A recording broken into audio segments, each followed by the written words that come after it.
Hi friends, அனைவருக்கும் வணக்கம். கலைஞர் மகளிர் உரிமை தொகை திட்டத்தில் உங்களுடைய சந்தேகங்கள் என்னென்ன, அந்த சந்தேகங்களுக்கான பதிலாக தான் இந்த வீடியோவில் பார்க்க போகிறீங்க. இதில் ஃபஸ்ட்டு பார்த்தீங்கன்னாக்கா வீடு தேடி வருவார்கள்.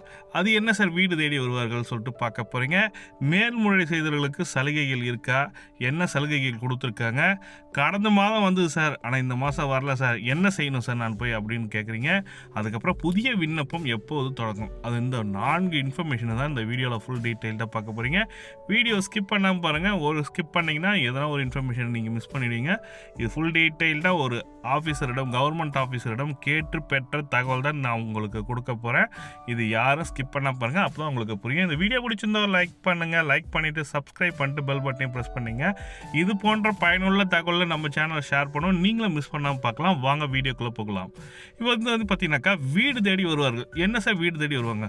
இப்போ பார்த்தீங்கன்னாக்கா கலைஞர் மகளிர் உரிமை தொகை திட்டத்தில் கடந்த ஜூன் மாதமும் ஜூலை மாதமும் பார்த்தீங்கன்னாக்கா தமிழக அரசாங்கம் ஒரு சுற்றறிக்கை எடுத்தாங்க.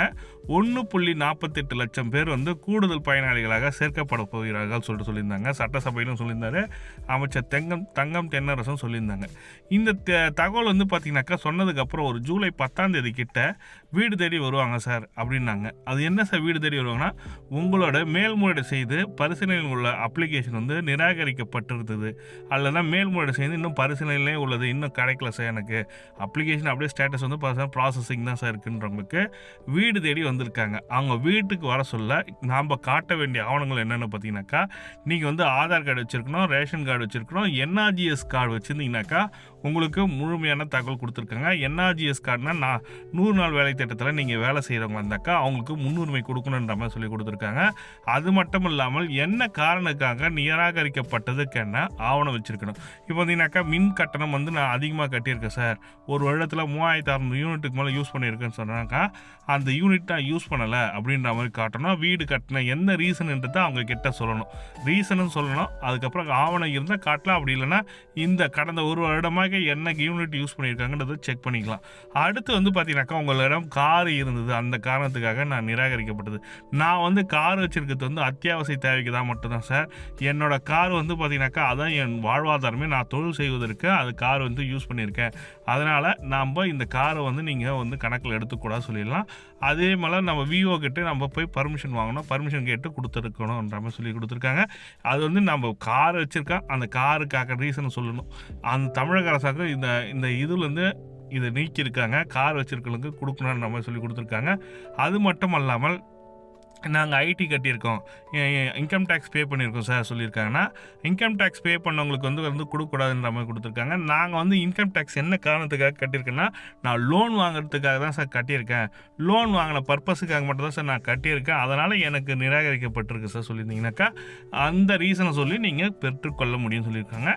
இதில் மெயினாக பார்த்தீங்கன்னாக்கா NRGS card, Aadhaar card, ration card இது மட்டும் இருந்தால் போதுன்ற மாதிரி மேக்ஸிமம் சொல்லியிருக்காங்க. இதுதான் அவங்களுக்கு வீடு தேடி வருவர்களுக்கு நம்ம காட்ட வேண்டிய இது ஜூலை 10ஆம் தேதி வந்தாங்க. இந்த மாதம் வராங்களாம் சார் கேட்டிங்கனாக்கா, இந்த மாதமும் கண்டிப்பாக செக் பண்ணுற போனாங்க. அது எப்போன்றது தான் இன்னும் டேட்டு சொல்லலை.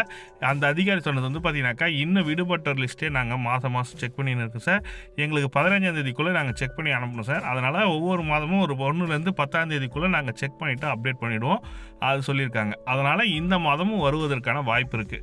மேல்முறை செய்தவர்களுக்கு சலுகைகள் என்னென்ன சலுகைனா, இப்போ அரசு ஊழியர்களாக இருந்து ரிட்டையர் ஆகிட்டு கவர்மெண்ட் வேலை செஞ்சவங்க ரிட்டையர் ஆகியிருக்காங்க, அவங்களோட பென்ஷன் பணமே 2000 ரூபாய். அதாவது சத்துணவுத்துறையில் அந்த சத்துணவுத்துறை மாவு இதில் கண்டக்டர் போன்ற கவர்மெண்ட் ஆஃபீஸர்ஸ்க்கு பிலோ 10,000க்குள்ளே பென்ஷன் வாங்குறவங்களுக்கு, அதாவது பிலோனா ரொம்ப குறைவான பென்ஷன் வாங்குறவங்களுக்கு இந்த மாத உதவித்தொகை மகளிர் உரிமை தொகை திட்டத்தில் பயன்பெற முடியும். அதில் தான் எங்கள் கணவர் தான் வாங்குறாரு, நான் வாங்கலை சார், எனக்கு ஏன் சார் கொடுக்கலன்ற மாதிரி நிறைய பேர் கேட்குறீங்க. நான் கூலி வேலை தான் சார் செய்கிறேன், நான் கணவனை கூட கைவிட்டு நான் தனியாக வாழறேன் சார், நான் டைவர்ஸ் வாங்க சார், ஆனால் நான் தனியாக தான் இருக்கேன் சார். அவங்களுக்கும் இந்த திட்டத்தின் மூலமாக இந்த சலுகைகள் கொடுக்கப்பட்டுள்ளன. நீங்கள் சரியான காரணங்கள் கொடுத்து நம்ம மேல்முறையீடு செய்து கொள்ளலாம். மேல்முறையீடு எங்கே செய்யணும்னா, மக்கள் குறைதீர்ப்பு நாள் நடத்துவாங்க, அப்படி இல்லைன்னா உங்கள் மாவட்டத்தில் மக்களை தேடி முதல்வர் திட்டத்தில் வராங்க, அந்த போய் நம்ம மேல்முறையீடு செய்யலாம். அதுக்கப்புறம் நம்ம மாவட்ட ஆட்சியரிடமோ வாரத்துக்கு ஒரு நாள் வந்து திங்கக்கிழமை ஒரு நாள் வந்து குறைதீர்ப்பு நாள் நடத்தப்படும். அந்த குறைதீர்ப்பு நாளில் நீங்கள் மனு கொடுத்தீங்கன்னாக்கா உடனடியாக தீர்வு காணப்படுகிறது. அதுக்கப்புறம் உங்கள் மாவட்ட செயலாளரிடமும் உங்கள் தொகுதியில் உள்ள திமுக மாவட்ட செயலாளரிடம் கொடுத்து நீங்கள் மனுவை உடனடியாக தீர்வு காண முடியும்னு சொல்லியிருக்காங்க. உங்களுக்கு தகுதி இருந்ததுன்னா கண்டிப்பாக கிடைப்பதற்கான வாய்ப்பு இருக்குது. அதுதான் அவங்க சொல்லியிருக்காங்க. சார் எனக்கு கடந்த மாதம் வந்தது சார், இந்த மாதம் வரவில்லை சார்னு சொல்லியிருக்கீங்கன்னா, கடந்த மாதம் வந்து காரணங்கள் வந்தது, இந்த மாதம் வரலைன்னா என்ன காரணத்துக்காக நிராகரிக்கப்பட்டிருக்குன்னா உங்கள் பேங்க்கில் வந்து உங்களோட ஆதார் கார்டு வந்து அப்டேட் பண்ணாத இருந்திருக்கலாம். அந்த காரணம் தான் சொல்லியிருக்காங்க. நாங்கள் நிறுத்தத்துக்கான காரணமே இல்லை சார், நாங்கள் நிறுத்தலை சார். யாருக்குமே பெரும்பாலும் பார்த்தீங்கன்னாக்கா கொடுத்துட்டு தான் வரோம். நாங்கள் வந்து எந்த ஒரு நிராகரிப்பும் செய்யலை. உங்களோட பேங்க் பாஸ்புக்கில் ஆதார் கார்டு அப்டேட் பண்ணாமல் இருந்ததுனாக்கா உங்களுக்கு பணம் வராமல் இருந்திருக்கும். உங்கள் பேங்க்கில் போயிட்டு கேஒய்சின்னு சொல்லுவாங்க, நோ யுவர் கஸ்டமர் சொல்லுவாங்க. உங்களோட Aadhaar card, bank passbook, PAN card எடுத்துகிட்டு போங்க. பேன் கார்டு இருந்தால் கொடுங்க, இல்லைனா ஒன்றும் ப்ராப்ளம் இல்லை. தயவு செஞ்சு உங்களோட ஆதார் கார்டும் மொபைல் நம்பரும் அப்டேட் பண்ணுங்கள். அதுதான் அவங்க சொல்லியிருக்காங்க. நாங்கள் எந்த காரணத்துக்காக நிறுத்தலை சார், நீங்கள் உங்கள் பேங்க் அக்கௌண்ட்டில் வந்து ஆதார் கார்டு அப்டேட் பண்ண சொல்லுங்கள் சார் சொல்லியிருக்காங்க. இது எங்கள் மாவட்டத்தில், உங்கள் மாவட்டத்தில் அதே தகவலாக தான் இருக்கும்.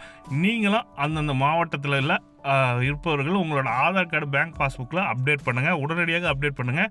இந்த மாதம் கண்டிப்பாக வருவதற்கான வாய்ப்பு இருக்குது. இன்றைக்கி டேட் வந்து பார்த்திங்கன்னா 4ஆம் தேதி. நாளைக்கு திங்கட்கிழமை போயிட்டு முதல்ல பேங்க்கில் போயிட்டு உங்களோட கேஒய்சி அப்டேட் பண்ண பாருங்கள். புதிய விண்ணப்பம் எப்பொழுது சார் தொடங்கும்? இப்போ வந்து பார்த்தீங்கன்னாக்கா புதிய விண்ணப்பத்துக்கான அறிவிப்பு எதுவுமே கொடுக்கல. ஆனால் வந்து தமிழக அரசாங்கம் ஒன்று பார்த்தீங்கன்னாக்கா ஒரு தகவல் கொடுத்துருக்காங்க. அது என்ன தகவல் வந்து பார்த்தீங்கன்னாக்கா, ரேஷன் கார்டு புதிதாக விண்ணப்பிக்கக்கூடிய ரேஷன் கார்டு வந்து பார்த்தீங்கன்னாக்கா எண்ணிக்கை அதிகமாக இருக்குது. என்ன காரணத்துக்கு பார்த்தீங்கன்னாக்கா, மகளிர் உரிமை தொகை திட்டத்தில் இந்த 1000 ரூபாய் மகளிர் பெறறதுக்காக இந்த ரேஷன் கார்டுகள் வந்து அதிகமாக விண்ணப்பிக்கின்றாங்க சொல்லி கொடுத்துருக்காங்க. இப்போ தனி ரேஷன் கார்டு வாங்கின்னு இருக்காங்க. அதனால் அந்த தனி ரேஷன் கார்டு பெற்றோர்களுக்கு கூடிய விரைவில் புதிய அப்ளிகேஷன் கொடுக்க போகிறாங்கன்ற மாதிரி சொல்லி கொடுத்துருக்காங்க. இது இன்னும் ஒரு 1 or 2 months, இது பார்த்தீங்கன்னாக்கா 1 year ஆகும் போது. இது 12ஆம் மாதம். இது இப்போ வந்து பார்த்தீங்கன்னாக்கா இந்த தவணை வந்து பார்த்தீங்கன்னாக்கா 12ஆம் மாதத்துக்கான தவணை வந்து இந்த மாதம் கொடுக்க போகிறாங்க. ஜூலை, ஆகஸ்ட் 15ஆம் தேதி வந்து பார்த்தீங்கன்னாக்கா ஒரு வருடத்துக்கு நீங்கள் 12,000 ரூபா வாங்கியிருப்பீங்க. இந்த மாதத்தோடு சேர்த்து அடுத்த மாதம் புதிய அப்ளிகேஷனுக்கான அறிவிப்பு வருவதற்கான வாய்ப்பு இருக்குது. அண்ணா பிறந்தநாள் முன்னிட்டு செப்டம்பர் 15ஆம் தேதி தொடங்கப்பட்ட கலைஞர் மகளிர் உரிமை தொகை திட்டத்தில் 1 வருடம் ஆகுது. அதுல தான் இதற்கான கூடுதல் நிதி வந்து ஒதுக்கியிருக்காங்க தமிழக அரசாங்கம். நம்ம விண்ணப்பித்தவர்கள் பார்த்தீங்கன்னாக்கா 1,60,00,000க்கு மேலே விண்ணப்பித்தோம். அதில் 1,10,00,000 12 லட்சம் தான் கொடுத்துட்டு வராங்க. இப்போ 1,48,000 கூடுதல் பயனாளிகள் சேர்க்கப்பட்டு 1,15,000 கிட்ட கொடுக்குறாங்க. இன்னும் புதிய அப்ளிகேஷன் சேர்க்கணுன்ற மாதிரி கொடுத்துருக்காங்க. குறைஞ்சது அவங்க 1,50,00,000க்கு நம்ம கொடுக்கணும். எல்லாருக்குமே தகுதியுடைய அனைத்து மகளிர்களுக்குமே கிடைக்கணுன்றது தான் தமிழக அரசாங்கத்தின் நோக்கமாக இருக்குது. அதனால் கூடிய விரைவில் இதற்கான அறிவிப்பு வெளியாகணுன்னே நம்ம சேனல் அப்டேட் பண்ணுவோம். நீங்களும் மிஸ் பண்ணாமல் போங்க. நம்ம சேனலை சப்ஸ்கிரைப் பண்ணிட்டு பெல் பட்டனை ப்ரெஸ் பண்ணிங்க. இந்த தகவல் தான் உங்களுக்கு ஷேர் பண்ண நினச்சேன்.